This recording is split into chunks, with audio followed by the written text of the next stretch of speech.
19 मई 2012 कोई भूल नहीं सकता, एटलीस्ट चेल्सी फैन तो भूलेगा नहीं.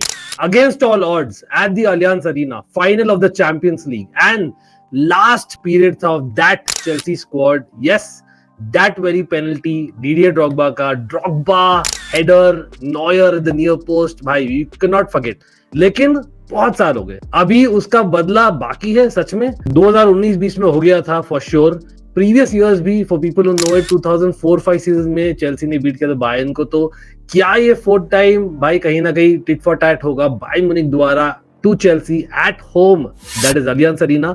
We will talk and lots tactics, कुछ स्पेकुलेशन भी, but even predict with not just the Chelsea perspective but also Bayern perspective, because yes, we have the Bayern OG fan in the house. Sandy is here, मेरे भाई Sandy.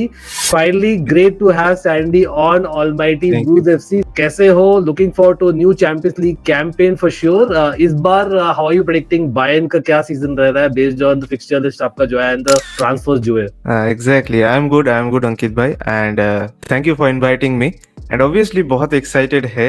And जो last season मतलब last year हमने देखा था, ये जो नया फॉर्मेट है यूसीएल का, ये कितना एक्साइटिंग था, कितना अनप्रेडिक्टेबल था. तो इस साल भी उतना ही एक्साइटेड है. लास्ट सीजन हमारा स्टार्ट उतना अच्छा नहीं गया in this new format, but अभी हम थोड़ा सा प्रिपेयर्ड है, थोड़ा सा समझ में आ चुका है कैसे अप्रोच करना है कैसे नहीं. ठीक ठाक फिक्सचर्स भी मिले हैं हमें, तो आई एम एक्साइटेड. एंड काफी सारे साइनिंग्स भी वगैरह हमने किए हैं. तो जैसे कि आपने बोला 2012 में एक रिवेंज वाला मोमेंट है, उसका बदला लेना है.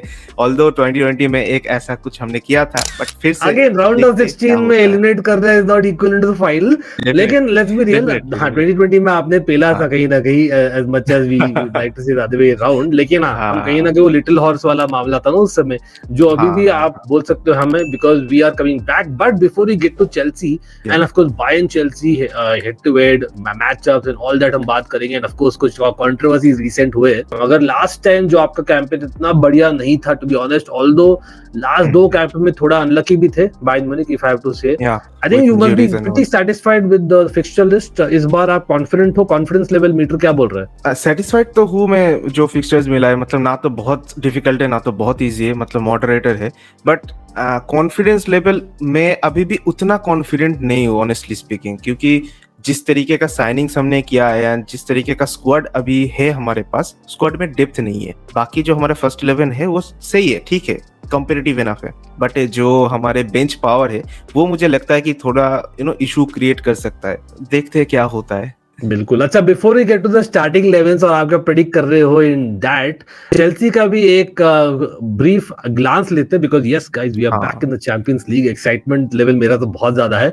लेकिन मैं बोलना चाहूंगा भाई, I am not sitting on the fence. मुझे तो लग रहा है भाई हमारे काफी डिफिकल्ट फिक्सचर्स है, कंसीडरिंग दैट हम वापस आ रहे हैं. ऑफ कोर्स कहीं ना कहीं चेल्सी चैंपियंस लीग को मिस कर रही थी, उतना ही चैंपियंस लीग भी मिस कर रही थी चेल्सी को. I would love to know from Bayern Munich fan perspective, even as a neutral, मतलब you think this statement is very fair? क्योंकि कहीं ना कहीं Champions League and Chelsea this में I think is very very associated, right? नहीं, obviously historic club है and UCL में जो लेगेसीज है, मतलब ये जैसे क्लब्स है, बायर्न जैसे क्लब है, चेल्सी जैसे क्लब है, ये क्लब्स अगर नहीं रहेंगे तो फिर वो मजा आते नहीं है. तो डेफिनेटली उस पॉइंट ऑफ व्यू से Chelsea is back. And Chelsea का मतलब मैंने जब लास्ट टाइम देखा था इन 2021 यूसीएल विनर चैंपियन हुआ था, एंड उसके बाद इस सीजन अच्छे स्क्वाड के साथ, तो आई होप कि अच्छा एक फाइट होगा एंड अच्छा इंटरेस्टिंग मैचेस. जैसे कि हमने फिक्सचर्स भी देखा, काफी इंटरेस्टिंग मैचेस होने वाले. मैं भी मतलब एज ए न्यूट्रल पर्सपेक्टिव मैं भी बहुत एक्साइटेड हूँ चेल्सी को देखने के लिए. बहुत ही नोटोरियसली एक कंबाइंड 11 किया था recently along with our Almightians live chat. आप बोलो, मतलब before we get into proper details of matchups, क्या आप इससे सहमत हो? मतलब कहीं ना कहीं हमने बोला starting 11 of Bayern obviously is little bit और rather stronger than Chelsea, definitely on paper.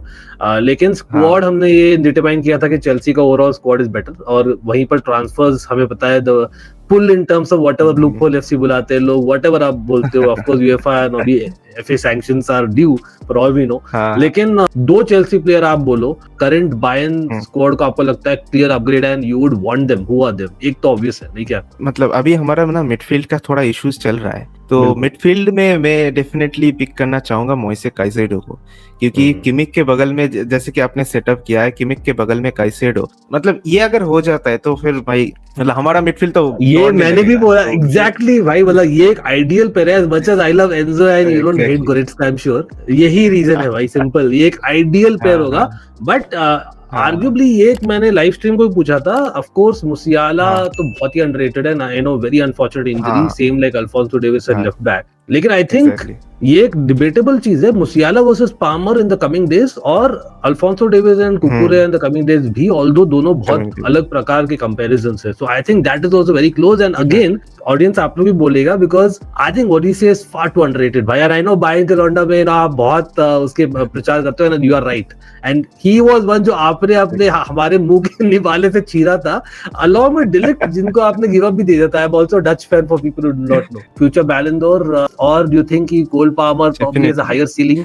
Definitely, मतलब ओली से जब आया था मैं उतना प्रीमियर लीग के मैचेस उतना ज्यादा देखा नहीं था, क्रिस्टल पैलेस के उतने मैचेस देखे नहीं थे, तो मुझे लगा था कि हाँ मॉडरेट साइनिंग है, हाँ हो सकता है अच्छा कुछ, मेरा उतना एक्सपेक्टेशन नहीं था। लेकिन जब मैंने देखा इसको खेलते हुए ऑन द पिच, जितना इसको गेम टाइम मिलता गया, इतना मक्खन की तरह ये अपना गेम निकालता गया। एंड आज भी मतलब हमारा एक्सपेक्टेशन है, कोई भी मैच आ रहा है ये बंदा गोल मारेगा या फिर असिस्ट करेगा, यही कैरी करेगा, ये हमें पता है। तो जिस तरीके से मतलब सिर्फ और सिर्फ 55 मिलियन यूरोज में हमने खरीदा है, कुछ भी नहीं है, मतलब और दे दो, और 100 मिलियन दे दो, इतना सेटिस्फाइड हम है। तो डेफिनेटली हाँ, इन फ्यूचर बैलन डी'ओर वगैरह हो सकता है इन फ्यूचर, तो देखते क्या लेट्स होता सी है। भाई, हम वही कोल पामर का बोले। देखो भाई, वी डोंट केयर, हमें हाँ चाहिए यार all the glory. And again Bayern, Chelsea are few of the many many clubs जहां पर आप देखते हो glory in terms of actually being champions of at the biggest या stage.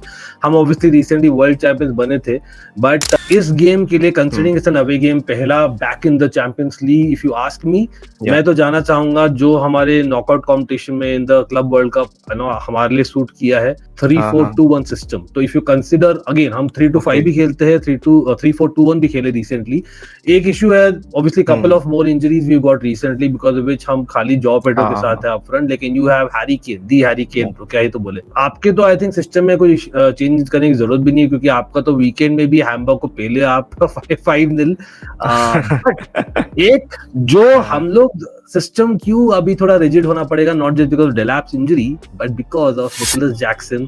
After Nicolas drama Jackson FC का prove किया कि भाई क्यों ड्रामा एफसी बुलाते हैं हमें on deadline day, correct. Has gone there finally. लेकिन for Bayern to come out and say what he did, I know कि मतलब technically is right, but do you see Jackson is your मतलब future? Because Harry Kane के ये भी अफवाह है that he might actually leave etcetera next year, या this is a stop gap, और आप खाली भोंदू बना रहे हो चेल्सी को by actually taking one on dry loan and just returning us back, क्योंकि 40 स्टार्ट तो करने नहीं वाला। हाँ हाँ एग्जैक्टली।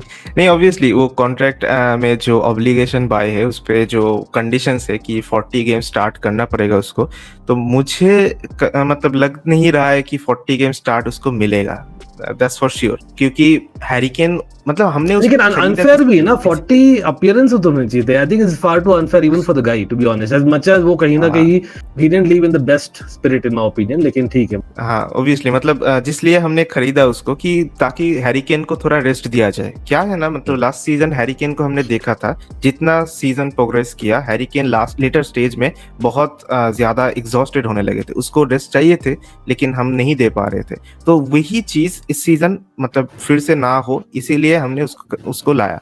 अब देखना ही है कि वो कैसे परफॉर्मेंस देता है। अगर वो बहुत कुछ अच्छा अमेजिंग कुछ कर देता है, देन हम सोचेंगे कि हाँ चलो मतलब ले सकते हैं या फिर नहीं, हम फर्दर डिस्कस करेंगे, नेगोशिएशन करेंगे। बट अगर ऐसा कुछ नहीं होता है तो फिर शायद मतलब यही लोन पे ही हम खत्म करेंगे इधर कहानी। भाई मुझे लोन ऐसा फी ही भी लगता बहुत है। दे रहे हैं आप, तो दैट मींस दैट हाँ यू बहुत do rate the guy for sure, exactly right? ऐसा भी नहीं कि एकदम ही रेट नहीं करते। एग्जैक्टली।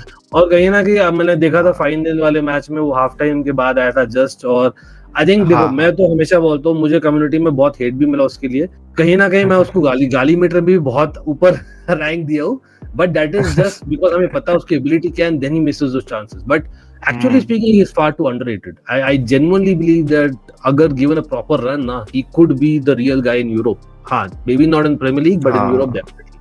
तो आपने ये बोल दिया वो तो Exactly. शुरू नहीं किया, तो आपका स्टार्टिंग 11 क्या होगा अगेंस्ट चेल्सी एट होम? मेरे हिसाब से जो हमने हैमबर्गर के अगेंस्ट रखा था वही स्टार्टिंग 11 ही होगा। तो हैरी केन स्टार्ट कर रहे हैं एंड साथ में Olise and Luis Diaz start कर रहे हैं इन फॉरवर्ड लाइन, एंड उसके नीचे मतलब एज अटैकिंग मिडफील्डर मुसियाला तो अवेलेबल नहीं है, तो गनाब्री, सर्ज गनाब्री स्टार्ट करेगा इन मिडफील्ड मेरे हिसाब से।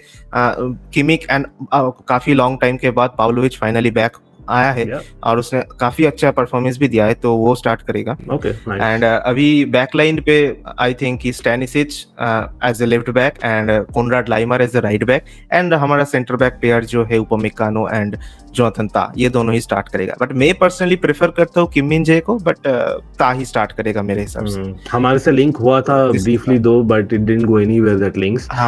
मैं हिंट दे दी ऑलरेडी 3-4-2-1। आप लोग भी बोलिएगा जो लोग देख रहे हैं, आपके हिसाब से क्या होगा? मुझे लगता है it be a clear case जहां पर आप कंट्रोल करोगे game as much as Enzo Maresca likes to control the game, और उसके लिए I think we have to be very careful when it comes to the wing play, और हम transition में बीट होते हैं on the wing. That is एक blueprint of Chelsea in the inverting system. तो मैं इन्वर्टिंग सिस्टम नहीं खेलना चाहूंगा, लेकिन man to man in terms of defending from the back जो है हमारा, और फॉर यू कहीं ना कहीं Luis Diaz, I think Reece James has handled him decently, और obviously one of the best right backs on his day, और rest भी किया गया था थोड़ा at the weekend. Left center back में we play back 3 in position, तो वही मैं बोलूंगा।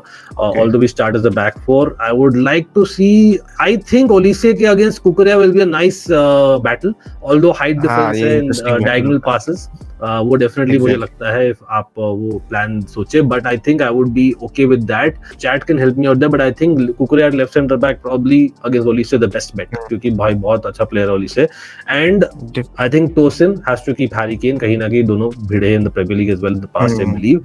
ऑब्वियसली अपना सैंचेक है ये गोल में, आपका तो रियल में एक गोट है, क्या ही बोले, no two ways even at this age. Midfield में अब ये कंट्रोवर्शियल पॉइंट हो सकता है बिकॉज बायर्न म्यूनिख अवे है, और कहीं ना कहीं मैंने बोला कंट्रोल, तो I feel that we need legs. और as much as I love Enzo Fernandez, he is a leader, लेकिन मुझे लगता है Enzo Fernandez will come off the bench in this game, क्योंकि हमारा अपकमिंग वीकेंड में मैनचेस्टर यूनाइटेड अवे भी है, और last weekend it was a difficult match, right, like I said draw से आ रहे। तो I think Andrey Santos is थोड़ा बहुत फ्रेशर, ठीक है, I would like to get him in along with Moises Caicedo. Proper legs है, I think Club World Cup में दोनों ने खेला था एक मैच में, and did very well to be honest, but you need extra protection on the wing, तो वहां पर मालो गुस्तो will be a wing back on the right side, और Pedro Neto as much as बहुत भागता है और बहुत सारे मैचेस खेला है, आई थिंक ही इज, मतलब एक काइसेडो, कुकुरेया और नेटो हमारी टीम की इंजन है सच में बोलो तो। I am just crossing my fingers कि पामर फिट इनफ है to play at least 60 minutes if not more. तो Palmer has a number 10 along with Joao Pedro, और अगेन कंट्रोवर्शियल चॉइस मार्ग्यू जो स्क्वाड में ही नहीं था लास्ट मैच में। I think that this might actually help कहीं ना कहीं, क्योंकि Jonathan Tah not going to be easy that physicality. तो आई थिंक प्लस हमें चाहिए 2 creative midfielders because we are keeping all legs in wing and midfield, तो कहीं ना कहीं ये बैलेंस आउट होगा both attacking and defending. But अगर वो एक्सपेक्ट कर लो, आपकी प्रेडिक्शन क्या है? मैं मैच की बात करूंगा, मतलब मुझे ऐसा लगता है कि ये गेम ना मिडफील्ड का कंट्रोल होने वाला है, जिसके पास ज्यादा कंट्रोल होगा वो जीतेगा। एंड मुझे कहीं ना कहीं लगता है कि हमारे मिडफील्ड में थोड़ा सा इश्यूज चल रहे हैं, क्योंकि हमने बहुत ज्यादा एक्सपेरिमेंट किया है किमिक एंड गोरेस्का को तो मैं बिल्कुल भी पसंद नहीं करता, तो वो अलग चीज है। थोड़ा सा कॉन्फिडेंस मुझे दिया है पाव्लोविच ने, क्योंकि वो जिस तरीके से एक मतलब इंजरी से आया है एंड थोड़ा बहुत कंट्रोल दिखाया लास्ट गेम में, तो ये सेम चीज मैं एक्सपेक्ट कर रहा हूँ चेल्सी के अगेंस्ट भी। बट अगर ये नहीं हो पाता है समहाउ, देन हम प्रॉब्लम फेस करेंगे, क्योंकि मुझे कहीं ना कहीं से लगता है कि अभी चेल्सी के मिडफील्ड बेटर है हमसे करंटली। बाकी आई फील कि अगर हम मिडफील्ड अच्छे से कंट्रोल कर लेते तो फिर हम जीतेंगे, वरना हम हारेंगे। बट नैरो स्कोर लाइन होने वाला है, ये मेरा प्रेडिक्शन है। आई डोंट रिमेम्बर एक प्रॉपर ड्रॉ हुआ है, अनलेस आप 90 मिनट्स में तो ड्रॉ ही होता टेक्निकली 2012 के फाइनल में। तो मैं यहाँ पर सिटिंग ऑन द फेंस तो नहीं बोलूंगा, लेकिन आई थिंक क्रेजी मैच तो होने वाला है। Again Jackson to come off the bench for Bayern Munich, quite possibly हमारे लिए Estevao Willian might be one, hopefully वो इल नहीं है एंड ही इज रिकवर्ड। तो इंटरेस्टिंग तो काफी हो सकता है from the bench as well. मुझे लगता है बेंच से there might be some difference makers, और मुझे लगता है बेंच में arguably maybe our bench is slightly better, तो मैं बोलूंगा we are good enough to get a draw. तो भाई मैं बोल रहा हूँ हाई स्कोरिंग होने वाला है, क्योंकि हमारी defence is a problem, clearly high line, तो वो आप एक्सपेक्ट कर सकते हो डिस्पाइट आवर नेम्स। तो मैं बोल रहा हूँ 2-2, आप बोलिएगा चैट में, लेकिन बढ़िया लगा भाई। Sandy in the house, remember Bayern का लौंडा, मस्त चैनल है, people linked below. Definitely give a follow, give some love here as well. Do hit the like if you're new. Always a Thank you. fan channel for all to see. लेकिन ये तो खाली Bayern Chelsea की बात कर रहे हैं. We will be discussing lots this week because it's a crazy week and year to come because UCL camp पे तो अभी भाई शुरुआत है, तो पिक्चर बहुत बाकी है. अभी के लिए इतना ही था, and no matter what, we will be there.